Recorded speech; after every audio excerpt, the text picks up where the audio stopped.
Hi friends, good morning. সবাই কেমন আছো? নিশ্চয়ই ভালো আছো। একটা সুন্দর রোদ ঝলমলে দিন।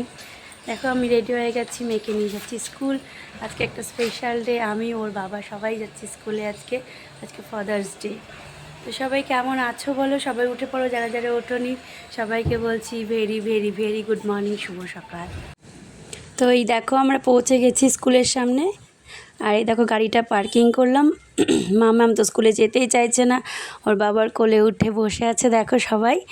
তো এখন ওর বাবা বলছে তুমি কোল থেকে নামো আর সবাই হাঁটো, সব ফ্রেন্ডরা হাঁটছে, এইসব বোঝাচ্ছে ওকে।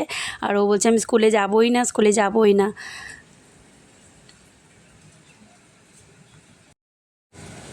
এই দেখো এবার হেঁটে চলে যাচ্ছি স্কুলের সামনে। গাড়িটা পার্কিং করেছে একটু দূরে, যেহেতু স্কুলের সামনে ভিড় থাকে। দেখো ওর বাবা ওকে নিয়ে ঢুকে যাচ্ছে। এই দেখো ফাদার্স ডে শুরু হয়ে গেছে, ফাদার্স ডে সেলিব্রেশন হচ্ছে। দেখো সব বাচ্চারা তার বাবাদের সাথে।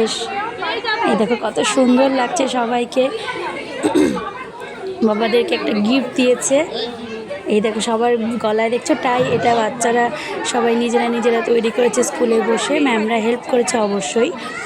সবাই সবার বাবাকে দিয়েছে। এই দেখো আমার মাম্মাম ওর বাবার সাথে দাঁড়িয়ে আছে। আসলে রোদ, ভীষণ রোদ ছিল আর গরম, ওই জন্য গাছের ছায়াতে দাঁড়িয়েছিল। এই দেখো ভীষণ খুশি ওর বাবাও। ফ্রেন্ডস দেখো বাড়ি চলে এসেছি। ফাদার্স ডেটা ভীষণ ভালো কাটলো মেয়ের স্কুলে। ওর বাবা তো ভীষণ খুশি হয়েছে। বাড়ি চলে এসেছি, ফ্রেশ হয়ে গেছি, এখন করে নেব বাড়ির কাজ। তো সবাই সাথে থাকো, পাশে থাকো, আর সবাই ভালো থাকো, দিনটা ভালো কাটাও, এটাই বলবো। টাটা সবাইকে। ভিডিওটা কেমন লাগলো একটু কমেন্ট করে জানিও, সেটা কিন্তু ভুলো না। আর ফেসবুক তুমিও পাশে থেকো, সেটাই বলবো।